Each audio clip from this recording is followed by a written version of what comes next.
parce que j'ai appris au cours de ces 10 derniers jours par des panneaux d'information d'élagage qu'on allait donc élaguer ces beaux magnolias. Et donc je me suis renseignée un peu sur internet pour voir comment on élaguait un arbre, et surtout j'ai vu beaucoup de photos des élagages de Chambéry qui sont quand même assez abusifs et assez radicaux. Notamment il ne reste plus que des mognons sur les arbres, hein, on peut dire les choses, mais le problème c'est que ça se passe souvent au mois pendant l'automne. Voilà, et là on est en plein mois de juin, les arbres sont en fleurs. Et il y a beaucoup d'oiseaux qui sont en train de nicher, notamment des tourterelles.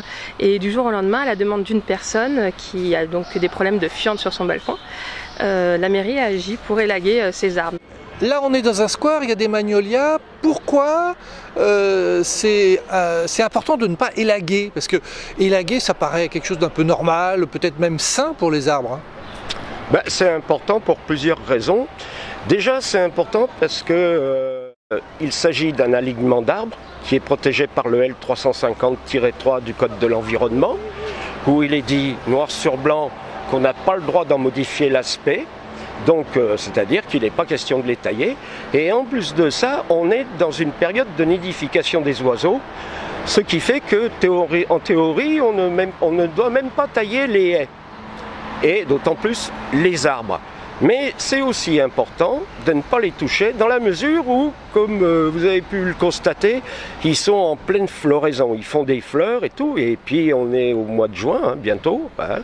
Donc ils sont en pleine montée de sève, et donc ça va leur poser de sacrés problèmes, puisque de toute façon on va couper des branches, et ce qui fait qu'à partir de là, ça va être la fête aux bactéries, ça va être l'invasion des insectes xylophages, ça va être des champignons, et de toute façon élaguer les arbres, ça ne fait que les affaiblir. Donc c'est un immeuble qui est en copropriété, et vous avez une personne qui était gênée, hein, c'est ça? Voilà, qui est gênée parce qu'elle a beaucoup de fientes sur son balcon, et notamment les fientes écaillent la peinture du balcon. Donc je peux comprendre que ce soit une nuisance, mais on a peut-être d'autres solutions à apporter avant d'élaguer un arbre, c'est quand même une solution radicale.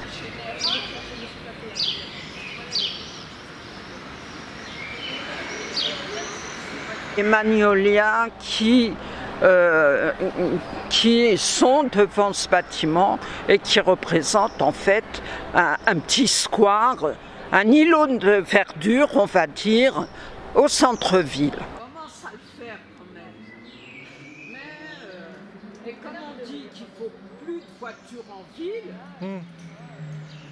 nous d'abord, on est contre les coupes d'arbres, à moins que ce soit vraiment des arbres qui portent problème, qui posent problème et qui sont malades. Mais autrement, nous on dit on peut construire autour de la végétation en ville. Donc des élagages sauvages comme on en voit en ville, ça ne devrait pas exister. Alors, je ne suis pas en conflit avec elle du tout, je suis allée la voir justement pour lui dire, bah écoutez, c'est peut-être pas la meilleure solution. Alors je lui dis, est-ce que vous avez vu comment est-ce qu'on élague un arbre? Et elle m'a dit, oui, moi je veux juste qu'on retire 2 ou 3 branches au-dessus de ma terrasse. Et j'ai dit, le problème c'est que je ne suis pas certaine que les gens se déplacent pour élaguer que 1 ou 2 branches. Et je lui ai fait part donc de ma crainte que l'arbre soit vraiment beaucoup élagué.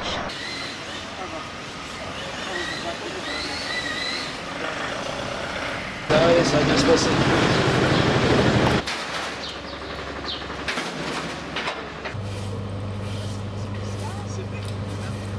Alors, surtout qu'on est dans des périodes presque caniculaires. Hein. Alors on est en plus dans des périodes où on nous dit que, c'est pas qu'on nous dit, c'est la réalité d'un réchauffement climatique important, particulièrement sur Chambéry où c'est une combe, et donc la question du réchauffement climatique est plus importante que d'autres villes sur la région, quoi. Donc pour nous, la priorité aux arbres, c'est une question vraiment fondamentale. Ça gêne, franchement. Et en plus, ça, c'est des branches vertes. Ça, c'est pas des branches mortes, ça. Il peut peut-être pas. Ça menace pas de tomber, ça. Oh!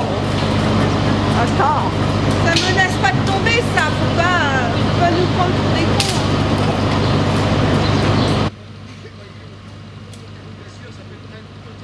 Pour la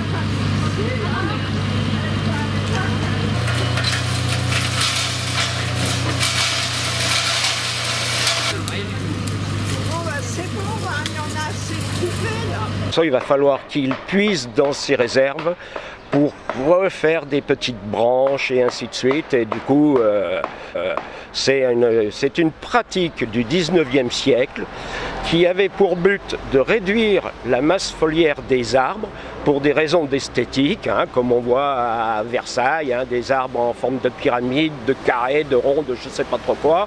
Mais ça, c'est une histoire qui est révolue. C'est terminé. La ville de Genève a abandonné cette pratique.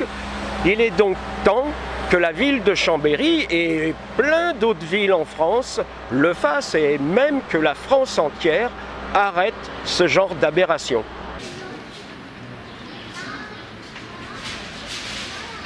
Paris, là, elle n'a rien gagné pour l'instant. Je crois à 8h30,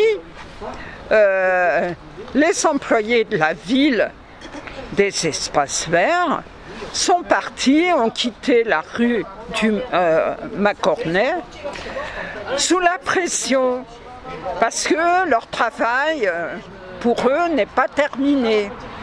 Donc nous, on va aller à la mairie, on va saisir les élus et le GNSA va aussi entamer une procédure judiciaire. Prenez rendez-vous, monsieur. D'accord, c'est bon. Moi, j'aimerais prendre rendez-vous. Vous avez toutes les boîtes mail sur Internet? Oh ben non, c'est bon, allez, boîte mail.